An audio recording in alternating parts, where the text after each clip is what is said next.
يا أيها الذين آمنوا إذا نودي للصلاة من يوم الجمعة فاسعوا إلى ذكر الله وذروا البيع.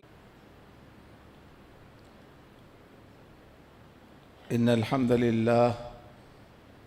لله نحمده ونستعينه ونستغفره ونؤمن به ونتوكل عليه ونعوذ بالله من شرور أنفسنا ومن سيئات أعمالنا. من يهده الله فلا مضل له ومن يضلله فلا هادي له، وأشهد أن لا إله إلا الله وحده لا شريك له، وأشهد أن محمدًا عبده ورسوله. أما بعد، فإن خير الحديث كتاب الله، وخير الهدي هدي محمد صلى الله عليه وسلم، وشر الأمور محدثاتها، وكل محدثة بدعة، وكل بدعة ضلالة، وكل ضلالة في النار. فأعوذ بالله السميع العليم من الشيطان الرجيم. بسم الله الرحمن الرحيم. يا أيها الذين آمنوا اتقوا الله حق تقاته ولا تموتن إلا وأنتم مسلمون. وقال تعالى: هو الذي أرسل رسوله بالهدى ودين الحق ليظهره على الدين كله وكفى بالله شهيدا. وقال: يريدون ليطفئوا نور الله بأفواههم والله متم نوره ولو كره الكافرون. ہر طرح کی بڑائی، بزرگی، برتری، حمد ثنا اللہ وحدہ لا شریک کے لیے ہے. بے شمار صلاۃ و سلام ہوں سارے انبیاء اور رسول پر، سب سے زیادہ رحمت للعالمین خاتم النبیین محمد رسول اللہ صلی اللہ علیہ وسلم پر. اللہم صلی علی محمد وعلی آل محمد وبارک وسلم. اللہ تعالیٰ نے قرآن مجید میں جا بجا نبی صلی اللہ علیہ وسلم کی بعثت کا خاص مقصد بتایا ہے. ان مقاصد میں سے ایک اہم مقصد یہ ہے، اسلام آیا ہے پورے دنیا پر چھا جانے کے لیے، پورے دنیا پر غالب ہونے کے لیے، ادیان باطلہ کو زیر کرنے کے لیے. هو الذی ارسل رسولہ بالہدی، وہ اللہ جس نے رسول اللہ صلی اللہ علیہ وسلم کو ہدایت کے ساتھ بھیجا. ہدایت یعنی قرآن مجید کی تعلیمات کے ساتھ. کیوں بھیجا؟ لیظہرہ علی الدین کلہ، تاکہ یہ دین سارے ادیان باطلہ پر غالب آ جائے. اور ولو کرہ الکافرون، کافروں کو یہ بات کتنی ہی ناگوار کیوں نہ گزرے. ایک اور جگہ اللہ نے فرمایا: یریدون لیطفئوا نور اللہ. دنیا کے جتنے کافر ہیں، مشرک ہیں، منافق ہیں، یہودی ہیں، عیسائی ہیں، ان سب کا ایک ہی مقصد ہے کہ اسلام کو مٹانا، مسلمانوں کا خاتمہ کرنا. یریدون لیطفئوا نور اللہ بافواہہم، وہ لوگ اپنے مکر و فریب کے ذریعے اور اپنے پلاننگ کے ذریعے اسلام اور مسلمانوں کو مٹانا چاہتے ہیں. یریدون لیطفئوا نور اللہ بافواہہم واللہ متم نورہ، اللہ تعالیٰ اسلام کی روشنی کو پورا کر کے رہے گا. وَلَوْ كَرِهَ الْكَافِرُونَ، کافروں کو یہ بات کتنی ناگوار کیوں نہ گزرے. حاضرین اکرام، آپ دیکھ رہے ہیں کہ دنیا کے کیا حالات ہیں. دنیا کے حالات ہم سب کے لیے ایک لمحہ فکر ہے. ہر کوئی یہ چاہتا ہے کہ اسلام کو ختم کیا جائے، اسلام کو مٹایا جائے، اور ساتھ ساتھ مسلمانوں کا بھی خاتمہ ہو. آج دنیا کو مسلمانوں سے ڈر نہیں ہے، اسلام سے ڈر ہے، اسلام سے خوف ہے. شیطانی طاقتیں یہ چاہتی ہیں کہ اسلام نہ پھیلے، اسلام نہ پھیلے دنیا میں، مسلمانوں کی تعداد نہ بڑھے، اور اس کے لیے نئے نئے ہتھ کنڈے اپنائے جا رہے ہیں. آج سے نہیں، پیارے نبی صلی اللہ علیہ وسلم کی بعثت سے لے کر آج تک ہم حالات دیکھ رہے ہیں. ان یہودیوں نے پیارے نبی صلی اللہ علیہ وسلم کے مدینہ جانے سے پہلے تک وہاں کے مشرکوں سے کہا: دیکھو آخری نبی آنے والے ہیں، جب آئیں گے ہم ان پر ایمان لائیں گے اور تم کو مدینے سے نکال دیں گے. لیکن اوس اور خزرج کے لوگوں نے پیارے نبی صلی اللہ علیہ وسلم پر ایمان لانے میں سبقت کی یہودیوں سے۔ آپ جب مدینہ تشریف لائے، یہی بدماش قسم کے یہودیوں نے آپ کو طرح طرح کی تکلیفیں دی، دھوکہ دیا، بد عہدی کی، عہد شکنی کی، اور پیارے نبی صلی اللہ علیہ وسلم کے ساتھ بے وفائی کی۔ اور آپ نے دیکھا کہ اللہ کے نبی صلی اللہ علیہ وسلم نے ان کے ساتھ کیا رویہ اپنایا۔ ان کا سوشل بائیکاٹ کیا گیا، سماجی بائیکاٹ، اقتصادی بائیکاٹ، معاشی بائیکاٹ، کیونکہ یہ یہودی قوم روپیہ پیسہ کے پیچھے بہت زیادہ بھاگتی ہے، ان کے لیے روپیے پیسے بڑے اہم ہیں۔ اللہ کے نبی صلی اللہ علیہ وسلم نے ایک محاصرے کے وقت ان کے وہ کھجور کے درخت جو بالکل توڑنے کے قابل تھے، صحابہ کو حکم دیا کہ جلا دو تاکہ ان کے دلوں میں مسلمانوں کا رعب اور خوف بیٹھ جائے۔ آج بھی یہ یہودی قوم مٹھی بھر، زیادہ تعداد میں بھی نہیں ہے، لیکن پوری دنیا پر حکومت کا خواب دیکھ رہی ہے، اور خاص طور سے مسلمانوں کے گھر میں زبردستی ان کو داخل کیا گیا فلسطین میں۔ اور اتنا ہی نہیں، وہ یہ چاہتے ہیں کہ پورے کا پورا فلسطین مسلمانوں سے خالی ہو جائے، اور اس کے لیے آپ دیکھ رہے ہیں تقریباً 1.5 سال سے جنگ چل رہی ہے۔ پھر جنگ بندی کا ایک شوشہ چھوڑا گیا، ادھر جنگ بندی کا اعلان، پھر پیچھے سے میزائل سے حملے۔ کتنے مسلمان معصوم نہتے بچے موت یعنی شہادت نوش فرما گئے، شہید ہو گئے، کوئی ان پر آنسو بہانے والا نہیں۔ مسلم حکمرانوں کو پتہ نہیں کون سا ناک صاف سونگھ لیا کہ کوئی مسلم حکمران اس بدماش یہودی قوم کے خلاف بولنے تیار نہیں ہے۔ تو کم سے کم دنیا میں جہاں کہیں مسلمان رہتے ہیں، ان کو چاہیے کہ یہودیوں کے جو مصنوعات ہیں، ان کے جو پروڈکٹس ہیں، اس کا بائیکاٹ کریں ہم۔ لیکن آپ دیکھیے عربوں کا حال بھی یہ ہے کہ بغیر کوکو کولا کے حلق سے نوالا اترتا نہیں، اور خود یہاں پر بھی وہی حال ہے۔ اللہ رحم کرے۔ نیسلے جو پروڈکٹ ہے یہودیوں کا پروڈکٹ، مسلمان بڑے فخر سے لے رہے ہیں اس کو۔ ہم کو چاہیے کہ ہم ان کا معاشی بائیکاٹ کریں، اللہ کے نبی نے اس وقت جیسے کیا تھا، آج بھی وہ سنت ہمارے سامنے ہونی چاہیے، اور زیادہ دور نہ جائیے، خود ہمارے اپنے گھر کے حالات دیکھتے جائیے۔ گزشتہ 11 سال سے یہ بدماش حکومت جب سے آئی ہے، اس نے مسلمانوں کا جینا دوبھر کر دیا۔ ساؤتھ میں تو ہم کو اس کا اندازہ نہیں لگتا، نارتھ میں بڑے مسائل ہیں مسلمانوں کے ساتھ، ہر دن ہر لمحہ بس خوف اور ہراس میں۔ کبھی مسجدوں کو شہید کیا جاتا، کبھی مدرسوں کو ٹارگٹ بنایا جاتا، تو کبھی مسلمان جب اس کے خلاف اٹھ کھڑا ہوتا تو ان کو گولیوں سے بھون دیا جاتا۔ پولیس اتنی ظالم، اتنی سفاک، اتنی دہشت گرد ہے کہ غیر مسلم کچھ بھی شور مچائیں ان کو آزاد کھلا چھوڑ دیا جاتا ہے، لیکن مسلمان ذرہ برابر بھی دفاع کے لیے اٹھیں، ان کی دفاعی طاقتوں کو کچل کر رکھ دیا جاتا۔ خوف، ڈر، رعب ایسا بٹھا دیا گیا کہ مسلمانوں کے دلوں سے اللہ کا خوف چلا گیا، اور باطل حکومتوں کا خوف ایسا بڑھ گیا، پتہ نہیں یہ حکومت ہمارے ساتھ اور کیا کیا کرے گی اور کیا ظلم کرے گی نہیں معلوم۔ یہ تو نارتھ کے جو علاقے ہیں وہاں پر ایسا ہو رہا ہے۔ اب پورے ملک میں جو ظلم کی انتہا کی جا رہی ہے وہ یہ کہ وقف ترمیمی جو بل ہے، اس میں جو ہے مسلمانوں کے ساتھ بڑی ناانصافی کی جا رہی ہے، مسلمانوں پر بڑا ظلم کیا جا رہا ہے۔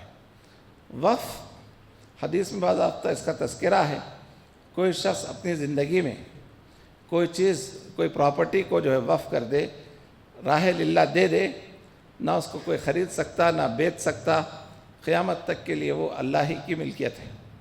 لیکن آپ دیکھ رہے ہیں، کل ہی ایک ویڈیو آیا کہ کوہیر میں قبرستان میں بلڈوزر چلایا جا رہا ہے، قبروں کو مسمار کیا جا رہا ہے، اور اس قبرستان کی زمین کو ہڑپنے کی کوشش کی جا رہی ہے۔ زیادہ دور نہ جائیے، بس یہیں کوہیر کے پاس کا ویڈیو آیا ہے۔ یہ سب کیا ہے؟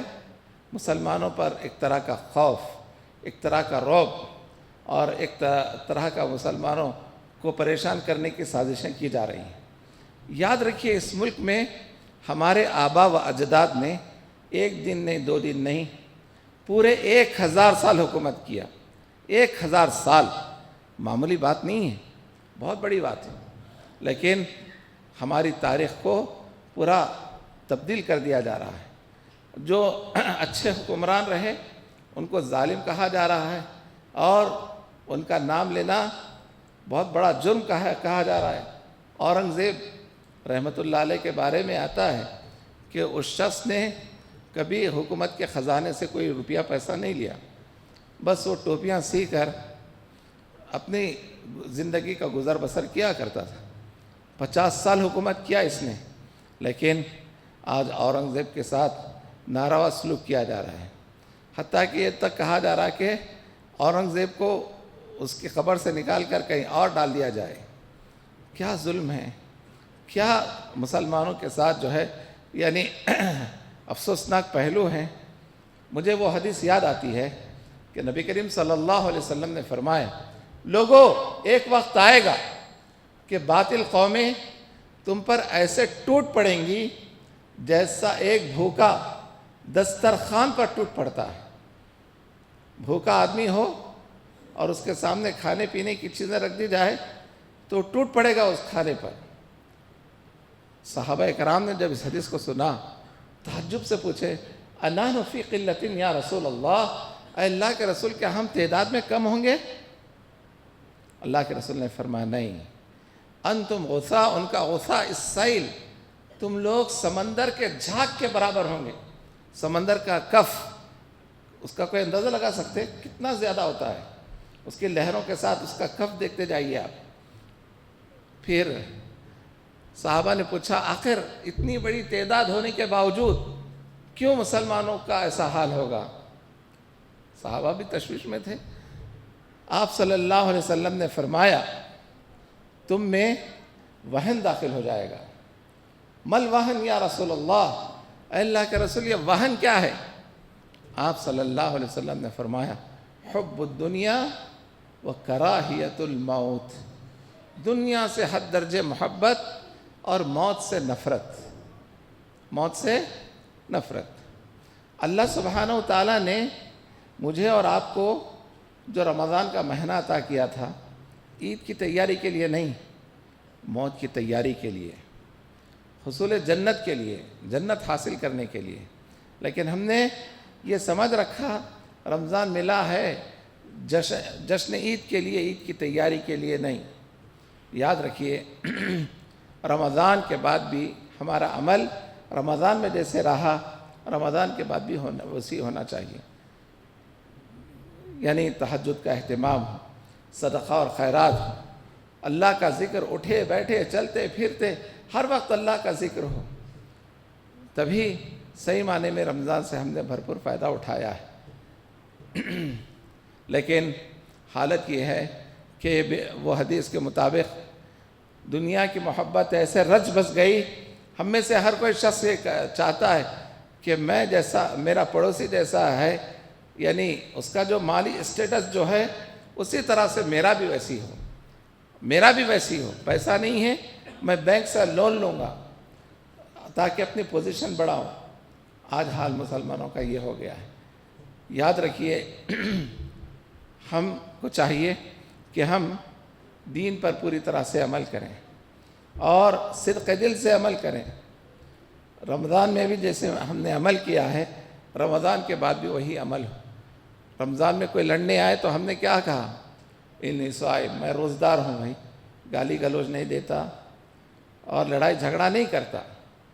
رمضان کے بعد بھی کوئی لڑنے آئے تو صاف کہہ دیں، ہم گالی گلوچ نہیں کرتے۔ جس زبان سے ہم کلمہ طیبہ کا اقرار کرتے ہیں، اللہ اس کے رسول کا نام لیتے ہیں، اس کو گندگی سے آلودہ نہیں کرتے، اور مسلمان سے لڑنے والا نہیں ہوتا۔ تو ایک محبت کی فضا پیدا کریں، محبت کی فضا قائم کریں، اور مسلمان کے ساتھ مل جل کر رہے، ایک دوسرے کا ادب احترام کریں، اسلام یہی ہم کو تعلیم دیتا ہے۔ آپ دیکھیے کہ صحابہ کرام جنت حاصل کرنے کے لیے کیسے بے چین بے قرار رہتے تھے۔ ایک صحابی ابھی اسلام میں داخل ہوئے، یہودی تھے، وہ بہت بڑے عالم یہودیوں کے، تو انہوں نے کہا اللہ کے رسول صلی اللہ علیہ وسلم جنت میں جانے کا راستہ بتائیے، جنت میں جانے کا راستہ بتائیے۔ یہودیت چھوڑ کر اسلام میں داخل ہوئے تھے وہ، تو آپ نے ان کے سامنے توحید رسالت کی باتیں نہیں بتائی، آپ نے آپس میں محبت کے پیغام کو کیسے عام کریں، آپس میں مل جل کر کیسے رہیں، آپ نے وہ تعلیم دی، کیونکہ یہودیوں کے پاس اخلاق نہیں، بد کردار قوم ہے، بدماش قوم ہے، دنیا کی سب سے بڑی دہشت گرد قوم ہے، اور انسانیت نام کی کوئی چیز نہیں اس قوم کے پاس۔ آپ نے فرمایا دیکھو اسلام کی بڑی خوبی یہ ہے کہ یہ اپنے ماننے والوں کو حکم دیتا ہے کہ محبت، امن، بھائی چارے کی فضا قائم کرنے کے لیے زیادہ سے زیادہ سلام کو پھیلایا جائے، آپس میں ایک دوسرے سے ملے، سلام کو عام کریں۔ یہاں نماز کا تذکرہ نہیں ہے، روزے کا تذکرہ نہیں ہے، جنت میں جانے کے لیے سب سے پہلا اصول آپ صلی اللہ علیہ وسلم نے امن، محبت، بھائی چارے کا دیا، وہ یہ ہے افشوا السلام، سلام کو عام کرو، سلام کو عام کرو، وصل الارحام، سلام کرنے سے فائدہ یہ ہوگا رشتے ناتے جڑیں گے، رشتے ناتوں میں محبت آئے گی، نفرت کی دیواریں ختم ہوں گی انشاءاللہ۔ افشوا السلام، اس کے بعد وصل الارحام، تیسرا جنت حاصل کرنے کا نسخہ آپ نے فرمایا وَأَطْعِمُوا الطَّعَامَ، بھوکے کو کھانا کھلاؤ۔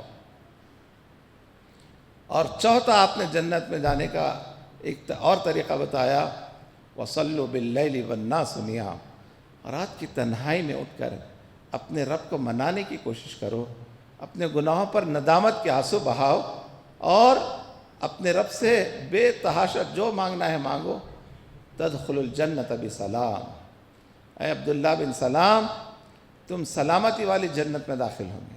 جنت کے کئی نام ہیں، جنت الفردوس ہے، جنت الماوا ہے، جنت النعیم ہے، اور اسی طرح سے دار السلام بھی ہے۔ جنت کا ایک نام دار السلام ہے، واللہ یدعو الی دار السلام، تمہارا رب تمہیں سلامتی والے گھر کی طرف بلاتا ہے۔ دار السلام کے معنی سلامتی والا گھر، اور سلامتی والا گھر کیا ہے؟ جنت ہے۔ تو میں یہ بتا رہا تھا حالات آئیں گے، ہم کو پریشان نہیں ہونا ہے، نا امید بھی نہیں ہونا ہے، ہم کو اپنے اعمال درست کرنا ہے، ہم کو اپنے اعمال کو درست کرنا ہے۔ ہمارے لیے جو معالم الطریق، مین لائنز بتا دیے گئے زندگی گزارنے کے نقوش راہ جو بتائے گئے، اس پر کامل طرح سے عمل پیرا ہو، یہی اصل کامیابی ہے۔ اگر ہم معالم الطریق، اسلام نے جو نقوش ہم کو بتائے، ہم اس کو چھوڑ کر من چاہی زندگی گزاریں گے، یہ کوئی کامیابی نہیں ہے۔ ہم کو دنیا میں بھیجا گیا رب چاہی زندگی کے لیے، ہم کو دنیا میں بھیجے جانے کا مقصد کیا ہے؟ رب چاہی زندگی، ایسی زندگی جو اللہ کو مطلوب ہو، اللہ کو وہی مقصود ہو، ویسی زندگی گزارنے کی تعلیم دی گئی، رب چاہی زندگی۔ اور آج ہم من چاہی زندگی گزار رہے ہیں۔ سود لینا اسلام میں حرام ہے، غیر مسلم لیتے ہیں، مسلمان بھی آج دھڑلے سے سود لے رہے ہیں، انٹرسٹ لے رہے ہیں، کتنا بڑا گناہ ہے، بہت بڑا گناہ ہے۔ خاص طور سے خواتین جاتی ہیں غیر مسلموں کے پاس اور جا کر ان سے جو ہے انٹرسٹ پر پیسہ لیتی ہیں، افسوس کی بات ہے۔ اور یاد رکھیے جو مسائل آج ہمارے سامنے ہو رہے ہیں، اس میں لڑکیوں کو ملحد بنایا جا رہا، بے دین بنایا جا رہا، اور اسی وجہ سے آج مسلم لڑکیاں غیر مسلم لڑکوں سے شادیاں کر رہی ہیں بغیر پیسوں کے، جبکہ ایک مسلمان کو جو ہے یعنی اس طرح سے شادی کرنی چاہیے تھی کہ لڑکی والوں سے 1 روپیہ بھی نہ لے، ان کا 1 روپیہ بھی خرچ نہ کرائے. اسلام تو یہ ہے، اسلام یہ ہے. لیکن ہم لڑکی والوں سے پورا حق لیتے ہیں، حالانکہ شادی کے موقع پر لڑکی کے والدین کو 1 روپیہ بھی خرچ کرنا نہیں ہے. صحیح اسلام تو یہ ہے. لیکن ہم کیا سمجھ گئے؟ ہندوؤں کے ساتھ رہتے نا، دھیڑی قوم کے ساتھ، ان کے پورے گندے طریقے ہم نے سیکھ رکھے. بڑا شادی خانہ لینا، لوازمات رکھنا، جوڑی گیر کی رقم دینا، فلاں کرنا، یہ سب کر کے ہم نے کیا کیا؟ ایک اہم کام، بہن کو وراثت سے محروم کر دیا. بہن کو وراثت سے محروم کر دیا. آج کوئی بھائی والدین کے انتقال کے بعد یا والد کے انتقال کے بعد بہن کو وراثت میں پیسہ دینے تیار نہیں ہے. کیوں؟ فوری ہم کہہ دیتے ہیں والد نے اتنے لاکھ کی شادی کی، اور کیا ہونا تم کو، اور کتنا پیسہ چاہیے؟ جبکہ صحیح دین کیا ہے؟ لڑکی کے والدین کو 1 روپیہ بھی خرچ کرنا نہیں ہے، شادی میں دعوت رکھنا بھی نہیں ہے. لیکن ہم نے شادی کے مسئلے کو اتنا سنگین بنا دیا، جس کی وجہ سے آج مسلمان لڑکیاں غیر مسلم لڑکوں کے ساتھ جا رہی ہیں، غیر مسلم لڑکوں کے ساتھ جا رہی ہیں. اس کے ذمہ دار پورا مسلم سماج ہے، پورا ہندوستان کا مسلم سماج ہے. کوئی 1-2 لوگ نہیں ہیں، بلکہ پورا مسلم سماج ہے. اب تو ہم ہوش کے ناخن لیں، لڑکی چلے گئی غیر مسلم کے ساتھ اور مندر میں جا کر اس کے رسوم اور رواج کے مطابق شادی کر رہی ہے. اب ہم اس پر لان تان کرتے اس کو کوستے رہتے ہیں. کیوں؟ ہم نے صحیح معنی میں دین پر عمل نہیں کیا. اگر ہم لڑکی کے والدین اسلامی تعلیمات کے مطابق شادی کرتے تو بالکل کوئی مسلمان لڑکے غیر مسلموں کے ساتھ جانے تیار نہیں ہوتی. ہم نے اپنے بچوں کو دین نہیں سکھایا، بڑی بڑی ڈگریاں تو دلا دی، لیکن اسلام نے سکھایا. ابھی بھی وقت ہے کہ ہم اپنی اولاد کی تعلیم اور تربیت کی فکر کریں. شوال کا مہینہ آتے ہی دینی مدارس میں داخلے کھل جاتے ہیں. اپنے بچوں کو دینی مدارس میں عالم بنائیں یا لڑکیوں کو عالمہ بنائیں.